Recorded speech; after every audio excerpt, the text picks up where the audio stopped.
Hello students, in this video we are going to see more on anomalous behavior of water.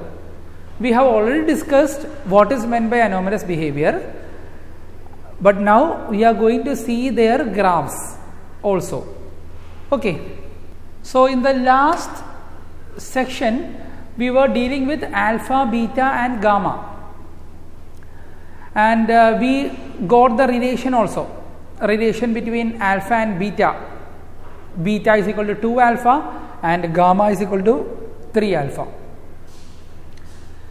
So here in this graph I am just mentioning how gamma of a substance changes with temperature. So I plot the temperature along the x-axis and I plot gamma along the y-axis. Here it is written as alpha V is gamma itself. So when you draw, you just mark here gamma. You can see as the temperature increases, initially the value of gamma increases. That means the volume will expand. There will be a volume expansion. Volume will expand. And after some time, the temperature is becoming 500 Kelvin. At that time, it is just decreasing and almost becomes negligible. So initially the gamma is changing linearly, then it varies non-linearly, and at higher temperature it becomes constant. So this is how all the metal will behave to the rise in temperature. So you can think like this: you take some water in a beaker, in a metal container, and then heat. So initially, the container gets heated up first and then the water gets heated up. So as the container gets heated up, the container will expand, cubical expansion. Then what will happen to the water level? The water level will fall down. And after some time, the water also will absorb the heat and the temperature of the water increases. The water also expands and then the water level will rise. So in the initial stage, there is a fall in the water level due to the cubical expansion of the container, and after water also receives the enough heat, the water will expand, so the water level will rise. Okay, so that is how cubical expansion work out. Now, anomalous behavior of water. So we are going to deal in detail what is meant by anomalous behavior of water. All substance expands on heating. That is what we studied. All substance expands on heating. Whereas water is having a strange behavior. If I take water at 0 degrees Celsius, that means it will be ice. Then if we heat it, it will become 0 degrees Celsius water. If we start heating the water from 0 degrees Celsius, from 0 to 4 degrees Celsius, the water will contract. Instead of expanding, the water will contract. And after 4 degrees Celsius, when the temperature is increased, the water will also expand in the normal way, like all the other metals behave. So water is having this strange behavior. From 0 degrees Celsius, if we heat the water, it will contract till 4 degrees Celsius, and after 4 degrees Celsius, it will start expanding. Such kind of behavior is called anomalous behavior of water, which means water is having maximum density at 4 degrees Celsius. Okay, water is having maximum density and minimum volume at 4 degrees Celsius. That is why ice is less denser than water and ice floats on water. Okay, so that is what I have written here. The density is maximum at 4 degrees Celsius. and below 4 degree the volume increases and therefore density decreases. So, advantages of anomalous behavior of water. We already studied aquatic life is preserved in the cold countries because of the anomalous behavior of water. Ice floats on water and the water below that will be always at 4 degrees Celsius. So, that is a practical application. Okay. Now, just see the graph between density versus temperature and volume versus temperature. First graph shows density versus temperature.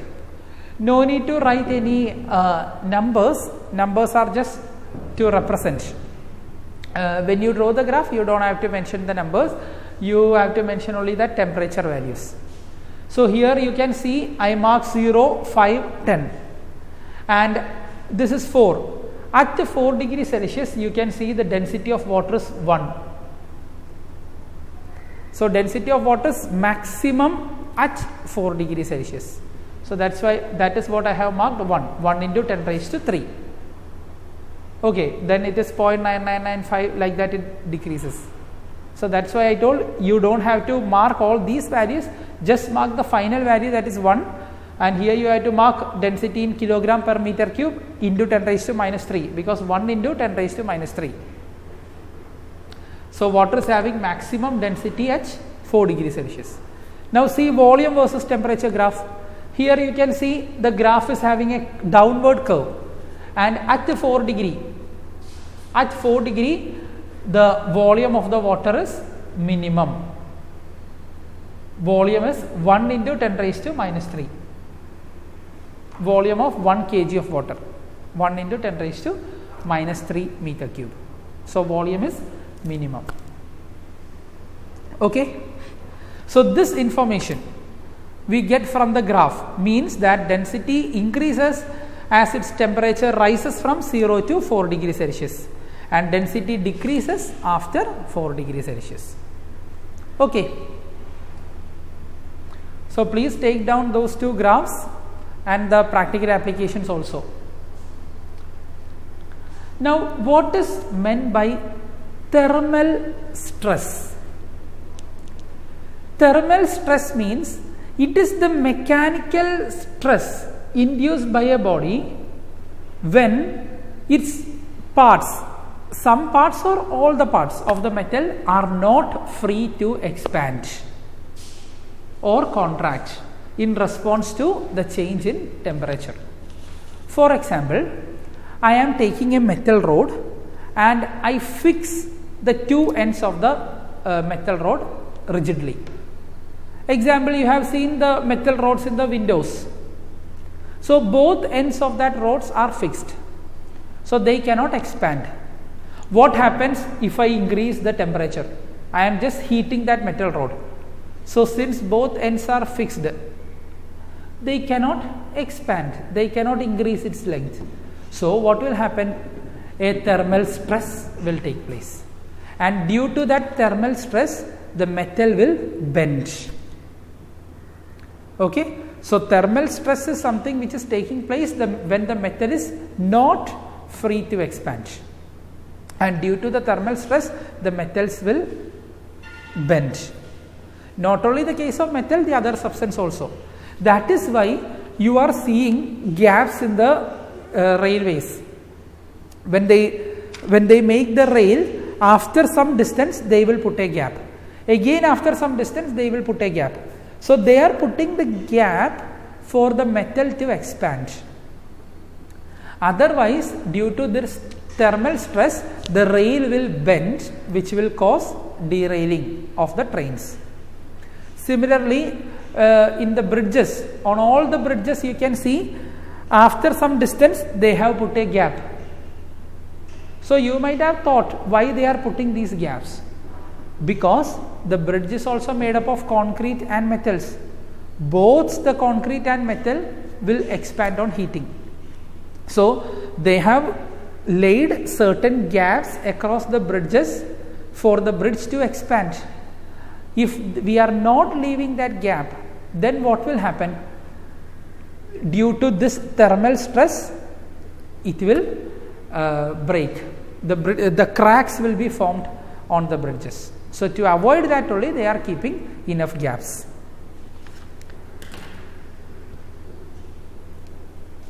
Now in the same way, a space is left between the girders used in supporting the bridges, because that also will expand. So we always have to leave space for the metals or for the concrete to expand. Otherwise, due to thermal stress, metal will bend, whereas the concrete will crack. Now, one more thing about thermal expansion. Pendulum clocks are made up of a special material called invar. INVAR, invar. It is an alloy. It is having very less thermal expansion. So, it will not expand too much with the rise in temperature. Therefore, the clock will show the same time in the cold and in the summer days, in winter days and in the summer days. If we are not using this invar, if we are using copper or steel or any other metal, they will expand. And we have studied the equation for the time period of the pendulum. T is equal to 2 pi into root of L by G. So when L increases, the time period also increases. Therefore, clock goes slower. That means in hot climate, clock goes slower, and in cold climate, the length is decreasing. So time period decreases and clock goes faster. Understood? So if we use any other metal, this variation can happen. So to avoid the variation, we are using a special material called invar. Now another example. Suppose we have a glass bottle and a glass stopper got jammed. How can we take out? Just heat the mouth of the glass bottle. When you heat the mouth of the glass bottle, it will expand. At that time, the stopper can be taken out. So these are the practical applications. I told about bridges, I told about rails, glass stoppers, pendulum. Material is made up of invar. So please make a note of these 4 things that can be asked for the exam. Okay.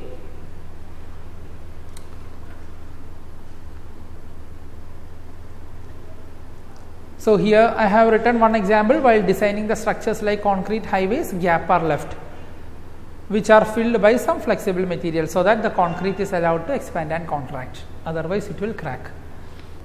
Okay, so that's all about this topic. Thank you.